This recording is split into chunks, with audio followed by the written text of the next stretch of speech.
ना काली खांसी के रेशे में जकड़ा गया हो। ये सूरत हाल देखकर खड़क सिंह के चेहरे का जलाल दुचंद हो गया। वो चंद लम्हे अपने होंठ दांतों से चबाने के बाद दूर गैर मरई नुक्ते पर नजरें जमाकर हलाव में घूमने लगा, जैसे कोई तरकीब तलाश कर रहा हो। कमरे में भयानक सुकूत तारी था। सिर्फ राजू की उखड़ी उखड़ी सांसों की आवाज गूंज रही थी। और फिर गंभीर खामोशी का ये तिलस्म शिमाला की लोचदार आवाज नहीं तोड़ा। हमें जाने दो खड़क सिंह, तुम्हारी प्रार्थना ने अभी इतने कष्ट नहीं काटे कि तू किसी देवी से मुठभेड़ कर सके। लेकिन इससे कबल के शिमाला की बात पूरी होती खड़क सिंह का मुंह धाड़ से खुला और इसके मुंह से दहकता उबलता लावा एक धार की सूरत में उबलकर शिमाला की तरफ बढ़ा। लावा देखते ही शिमाला की पलकों तले खौफ उमड़ आया और फिर वह चश्मजन में अपनी जगह से गायब होने लगी। लेकिन गायब होने में जो आध सेकंड लगा, इस कलील वक्त में लावा इसे जा टकराया तो गायब होती शिमाला की दिल खराश चीख उभरी। लेकिन इसके बाद शिमाला जा चुकी थी। शिमाला के गायब होते ही खड़क सिंह ने राजू की दूसरी टांग छोड़ दी और राजू धब से फर्श पर गिरा। चंद लम्हे अपना जिस्म सहलाने के बाद इसके सीने से मुंह के रास्ते इत्मीनान की गहरी सांस मगरूब की इमारत फड़फड़ा कर निकली। इसने पलटकर खड़क सिंह की तरफ देखा। खड़क सिंह इसे तेज तेज कदमों से दरवाजे से बाहर निकलता दिखाई दिया। राजू ने इसे आवाज़ देकर रुकने की कोशिश की, लेकिन उसे अपनी आवाज़ हलक में अटकती महसूस हुई और वह बावजूद कोशिश के भी खड़क सिंह को आवाज़ न दे सका। चटाह की आवाज़ आई और शंकर लाल का दायां हाथ शिमाला का बायां गाल सुरख करता चला गया। वह शोलाबार नज़रों से शिमाला को नफरत अंगेज अंदाज में घूरे जा रहा था। मैं न जानता था कि तू देवी होकर एक मामूली ब्रह्मचारी को काबू न कर सकेगी। मैंने पहले भी अर्ज की थी आका, शिमाला शर्मिंदा अंदाज में होंठ काटते हुए कहने लगी। खड़क सिंह महान शक्तियों का मालिक है, ऐसे बराह रास्त टक्कर लेना मुनासिब ना होगा। शंकर का मुंह झाग उगलने लगा। खड़क सिंह, क्या पिद्दी और क्या पिद्दी का शोरबा। मेरा नाम भी शंकर लाल है, मैं अग्नि देवी का सेवक हूँ। बेशुमार गंदी आत्माएं मेरे एक इशारे पर खड़क सिंह की तिकाबोटी कर सकती हैं। यह तुम्हारी भूल है शंकर लाल। खड़क सिंह कोई मामूली सा साधु नहीं, तुम्हारी टक्कर का है। ज्यादा बकबक ना कर शिमाला। अब मुझे पता चला कि तुम्हारे हसूल के लिए कष्ट काट कर मैंने सिवाय समय ज़ाया करने के और कुछ नहीं किया। तूने मुझे जहनी तौर पर परेशान कर दिया है। चली जा यहाँ से। अगली सुबह खड़क सिंह से दो हाथ करने खुद मैदान में निकलेंगे।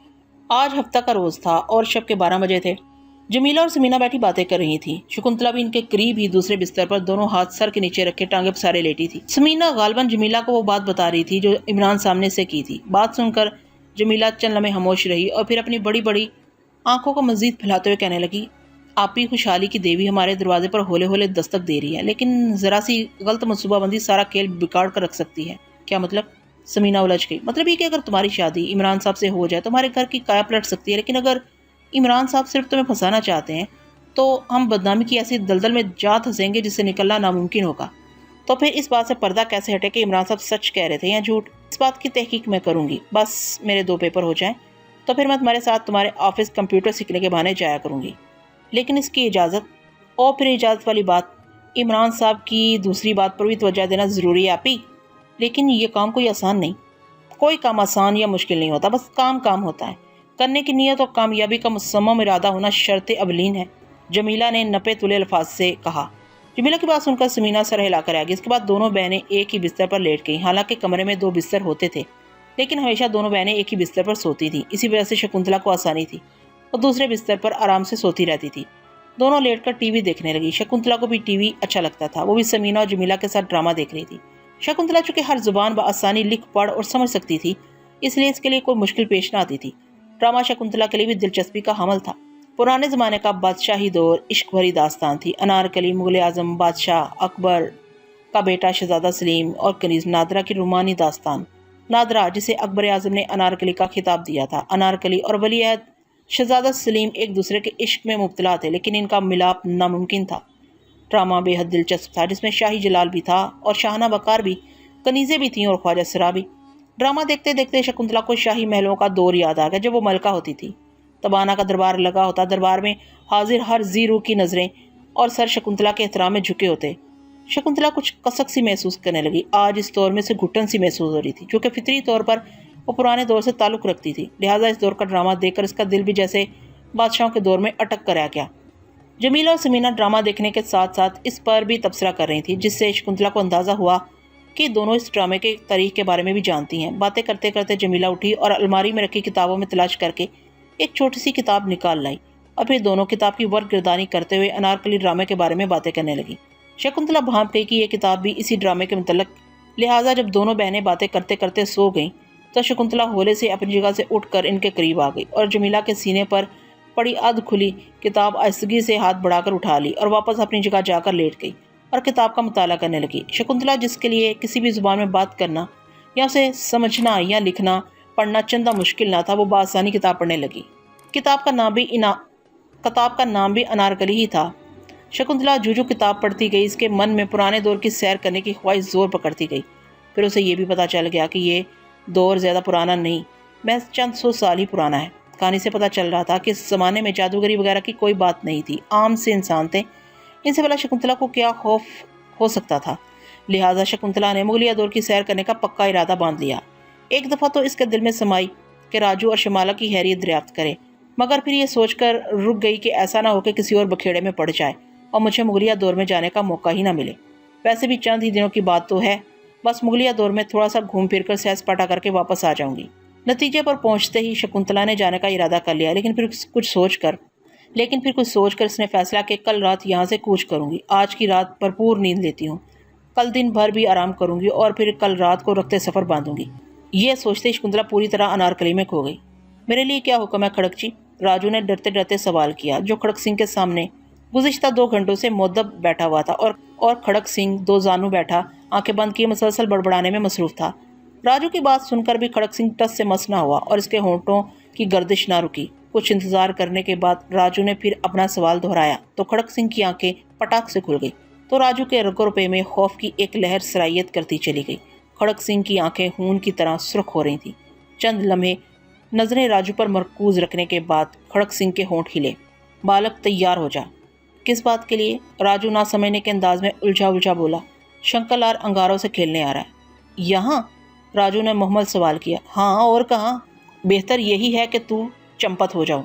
2 शक्ति वाले टकराएं तो बेशुमार बेगुनाह पिस जाते हैं। मैं नहीं चाहता कि पिसने वाले का नाम राजू हो। खड़क की बात सुनकर राजू के चेहरे पर एक रंग आकर गुजर गया। बल्कि तुम यूँ करो कि अब भी यहाँ से चले जाओ। ऐन इसी लम्हे में कमरा तेज सीटीनुमा की आवाज़ से गूंज उठा और इसके साथ ही शूशू की आवाज़ से 2 धैया धुआं जाहिर होना शुरू हो गया। खड़क सिंह फुर्ती से अपनी जगह पर खड़ा हो गया और अपनी नज़रें धुएं पर मरकूज रखते हुए कुछ पढ़ने लगा। उधर धुएं के मरगोले सिमटने फैलने लगे और शमाला की शक्ल बनने लगी। इसी लम्हे जैसे ज़लज़ले की कैफियत आ गई हो और सारा कमरा हिलने लगा। तो खड़क के चेहरे पर तनाव और गहरा हो गया, लेकिन बज़ाहिर वो पुरएतमाद था। फिर एक मकरूह कहके की आवाज़ उभरी। अचानक ही शंकर लाल दरवाजे से अंदर आया, जिसे देखकर खड़क सिंह हैरान अंदाज में सर हिलाने लगा। आओ आओ शंकर लाल, मुझे तुम्हारा इंतज़ार था। खड़क सिंह शंकर लाल की तरफ देखकर मुहातिब हुआ। जवाब में शंकर लाल कुछ न बोला। इसके होंठ हिल रहे थे और इसके बड़बड़ाने की मध्यम आवाज़ कमरे की पुरस्रार माहौल में ऐसा उभरती रही। शंकर लाल इस वक्त सिर्फ एक लंगोटी में था, बाकी जिस्म पर भभूत मला हुआ था। माथे और पेशानी पर सुर्ख और सफ़ेद आड़ी तिरछी लकीरें खिंची हुई थी। इसकी आंखें बंद थी, लेकिन फिर इसने अपनी आंखें खोल दी, जो किसी दहकते हुए अलाव की तरह रोशन और खौफनाक नजर आ रही थी। चंद लम्हे शंकर लाल खड़क सिंह पर नजर जमाए घूरता रहा और फिर दोनों हाथों का भोंपू बनाकर इसने जोरदार फूंक खड़क सिंह को मारी, तो जैसे अचानक की तूफानी हवाएं चल पड़ी हों। कमरे की खिड़कियां सर पटकने लगीं और कमरे में मौजूद वाहिद मिट्टी के दिए की लोग कपकपाते हुए एक होलनाक मंजर को जन्म देने लगी, जैसे बेशुमार शैतानी कुव्वतें यकलख जाग उठी हों। इसके बाद इतनी तेज़ रोशनी पैदा हुई कि खड़क सिंह की आंखें चुंधिया उठीं। ये सब कुछ लम्हे भर में ही रूनुमा हुआ और इसके साथ ही परों की फड़फड़ाहट उभरी और एक बहुत बड़ा गिद्ध नमूदार हुआ, जिसके पंजे द्यो हैकल थे। ज़ाहिर होते ही गिद्ध खड़क सिंह पर हमलावर हो गया, लेकिन अगला लम्हा इससे भी हैरान कुन था। जब खड़क सिंह ने हलक से अजीबोगरीब आवाज़ें निकाली तो कमरे की छत से लोहे की जंजीरों का एक बहुत बड़ा जाल नीचे आ गिरा और खूनी गिद्ध खड़क सिंह तक पहुंचने से कबल ही इस आहनी जाल की जद में आकर फर्श पर आ रहा और फड़कने लगा।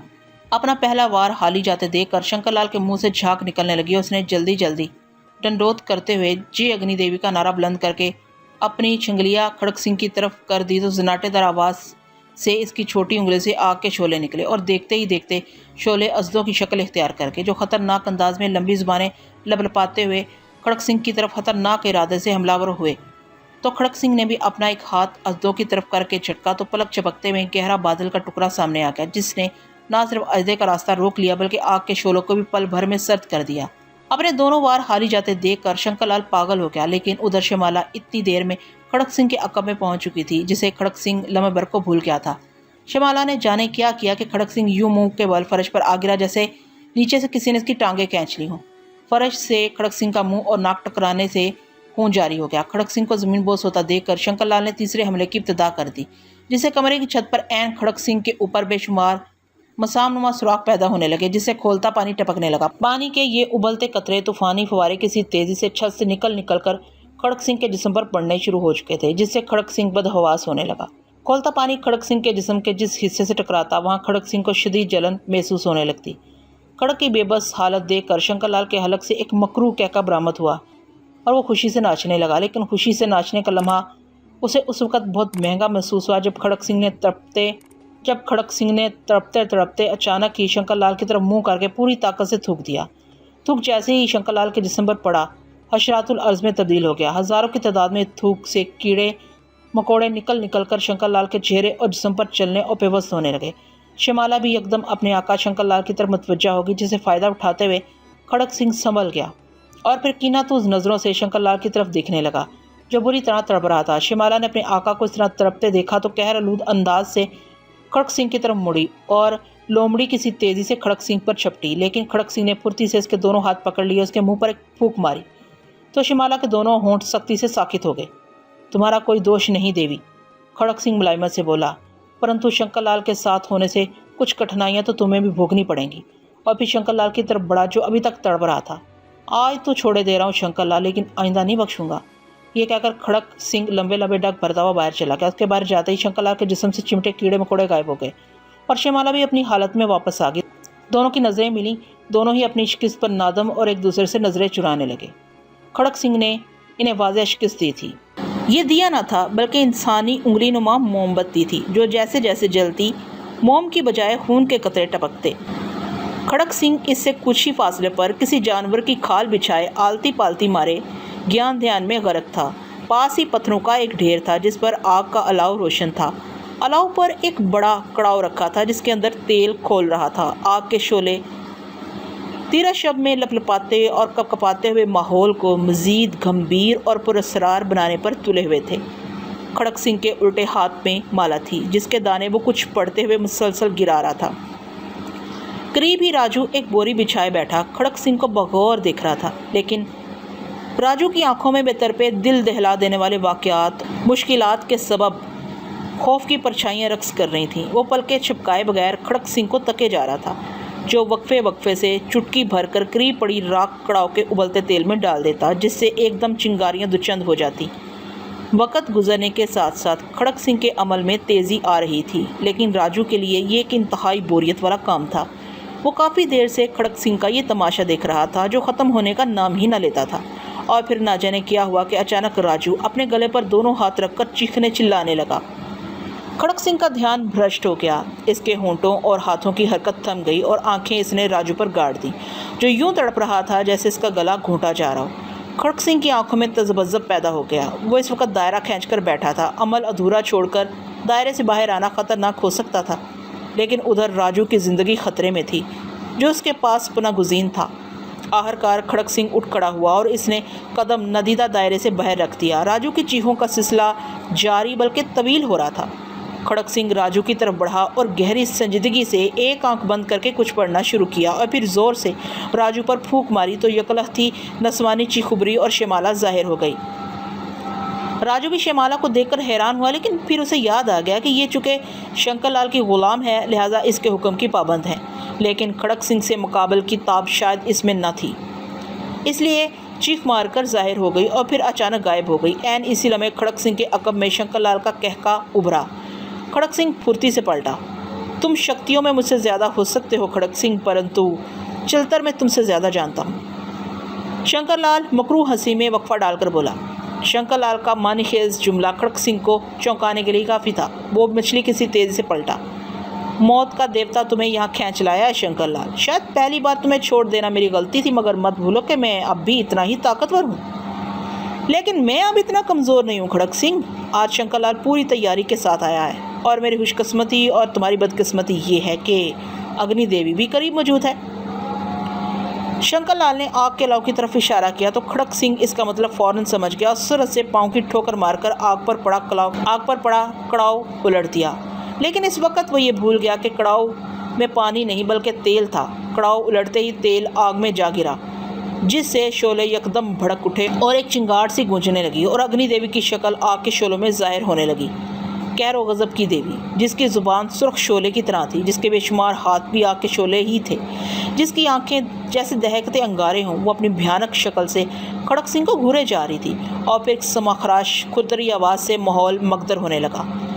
खड़क सिंह, तूने हमारे सेवक से दुश्मनी लेकर इसके दुश्मन को बना देकर हमारी दुश्मनी मोल ले ली है, और जिसकी दुश्मन अग्नि देवी हो जाए उसको धरती भी पनाह देने से हिचकिचाती है। इस आवाज़ के उभरते ही आग से शोलों भरे बाजू फुर्ती से निकलकर खड़क सिंह की तरफ बिजली की सी तेज़ी से आगे बढ़े।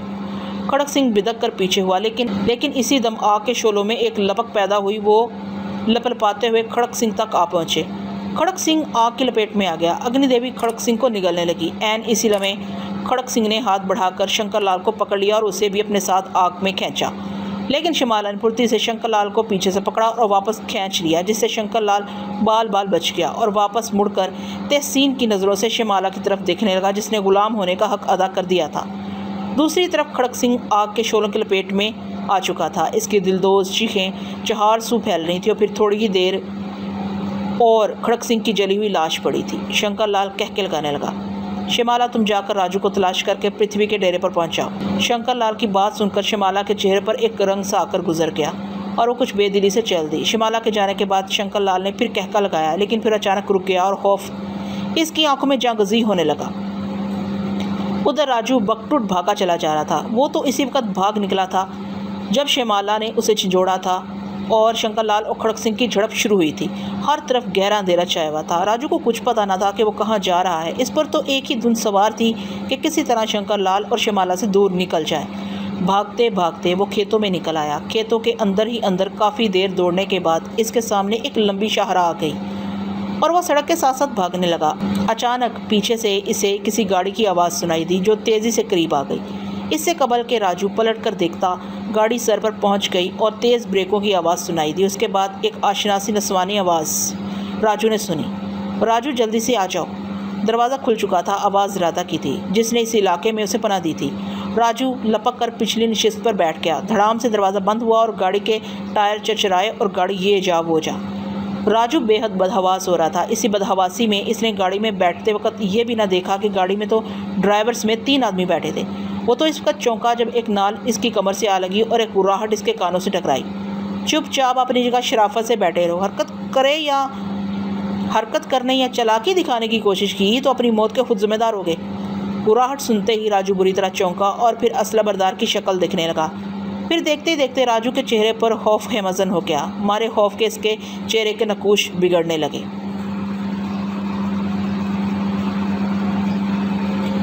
सामरी एक ज़ोरदार अंगड़ाई लेकर अपने दायरे से बाहर निकल आया और फिर इसके हलक से एक गैर फितरी किस्म की फलक शगाफ चिंगाड़ बरामद हुई।